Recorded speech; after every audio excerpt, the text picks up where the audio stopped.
Assalamualaikum warahmatullahi wabarakatuh. Kenalkan, nama saya Oci Opi Widiami, NPM A1I 022048, Prodi Pendidikan Guru Pendidikan Anak Usia Dini, kelas 3B. Mata kuliah Komunikasi Efektif. Baiklah, di sini saya akan menyampaikan tentang komunikasi efektif dalam pendidikan anak usia dini. Pertama, pengertian komunikasi efektif. Komunikasi efektif dalam pembelajaran anak usia dini adalah suatu cara mempraktekkan suatu kegiatan yang dilakukan oleh pengirim pesan sehingga terjalin hubungan dengan baik agar pesan tersebut dapat dipahami dan dipahami oleh anak dengan mudah. Dalam konteks anak usia dini, strategi komunikasi harus disesuaikan dengan tingkat pertumbuhan dan perkembangan anak, seperti penggunaan istilah yang dapat menjadi pendengar yang baik, fokus pada anak, dan mengulangi kembali cerita anak. Selain itu, lingkungan keluarga juga dapat mempengaruhi kemampuan keberhasilan anak, sehingga pola komunikasi yang tepat orang tua juga perlu diperlihatkan. Selanjutnya, strategi komunikasi efektif. Beberapa strategi komunikasi yang digunakan dalam pembelajaran anak usia dini. Yang pertama, menjadi pendengar yang baik. Guru perlu mendengarkan yang penuh perhatian saat berkomunikasi dengan anak. Yang kedua, fokus pada anak. Penting untuk memperhatikan dan fokus pada apa yang disampaikan oleh anak. Yang ketiga, mendengar mengulangi kembali cerita anak. Guru dapat menunjukkan perhatian pada anak dan memperkuat keterlibatan dalam percakapan. Yang keempat, penggunaan istilah yang tepat. Guru perlu menggunakan istilah yang sesuai dengan pemahaman anak usia dini. Dalam pembelajaran anak usia dini, strategi komunikasi harus disesuaikan dengan tingkat pertumbuhan dan perkembangan anak. Beberapa strategi yang dapat dilakukan agar anak merasa nyaman saat berkomunikasi dengan guru antara lain menjadi pendengar yang baik, fokus pada anak, dan mengulangi kembali cerita anak. Selain itu, penggunaan istilah yang tepat, berkesinambungan, dan adanya aba-aba atau memindahkan tema juga penting dalam pembelajaran anak usia dini.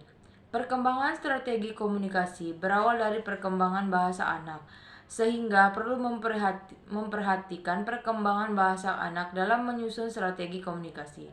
Selain itu, lingkungan keluarga juga dapat mempengaruhi kemampuan berbahasa anak, sehingga pola komunikasi yang tepat dari orang tua juga perlu diperhatikan.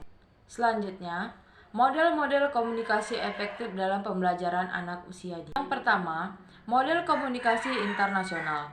Model ini menekankan pada interaksi antara komunikator dan komunikan, di mana komunikasi yang efektif terjadi ketika kedua belah pihak saling memahami dan merespon pesan yang disampaikan.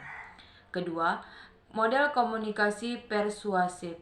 Model ini menekankan pada upaya komunikator untuk mempengaruhi komunikasi dengan cara yang positif dan membangun.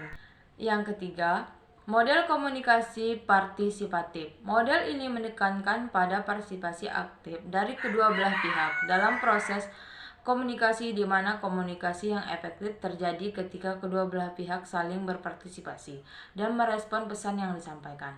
Yang keempat, model komunikasi reflektif. Model ini menekankan pada reflektif diri, memahami yang lebih dalam terhadap pesan yang disampaikan, di mana komunikasi yang efektif terjadi ketika kedua belah pihak mampu memahami dan merespon pesan dengan cara yang lebih efektif.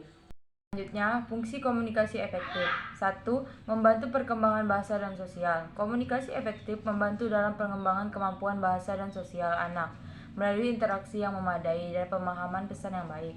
Yang kedua, mendorong pertumbuhan kognitif. Melalui komunikasi efektif, anak dapat mengembangkan pemahaman dan pengetahuan mereka, serta memperkuat koneksi antara konsep-konsep baru dan yang sudah ada.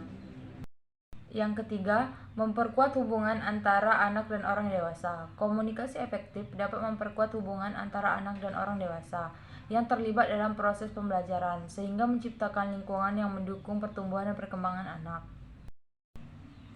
Yang keempat, membantu anak untuk mengekspresikan diri. Komunikasi efektif memungkinkan anak untuk mudah mengekspresikan pikiran, perasaan, dan keinginan mereka, yang merupakan langkah penting dalam perkembangan pribadi dan sosial mereka. Selanjutnya, Cara mengimplementasikan komunikasi efektif dalam pembelajaran anak usia dini. 1. Menjadi pendengar yang baik. Mendengarkan dengan penuh perhatian saat anak berbicara dapat membantu memperkuat hubungan dan memfasilitasi pemahaman yang baik antara anak dan pendidik. Kedua, menggunakan kalimat positif. Menggunakan kalimat yang positif dapat menciptakan lingkungan yang mendukung dan membangun kepercayaan diri anak. Selanjutnya, yang ketiga, memberikan kesempatan kepada anak untuk berbicara. Memberikan kesempatan kepada anak untuk menyampaikan pikiran dan perasaan mereka dapat membantu dan mengembangkan keterampilan berbicara dan ekspresi diri. Keempat, menerapkan teknik komunikasi nonverbal melalui bahasa tubuh dan ekspresi wajah yang positif.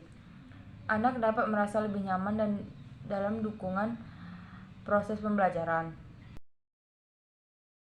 Kelima, menggunakan teknik bermain dan belajar.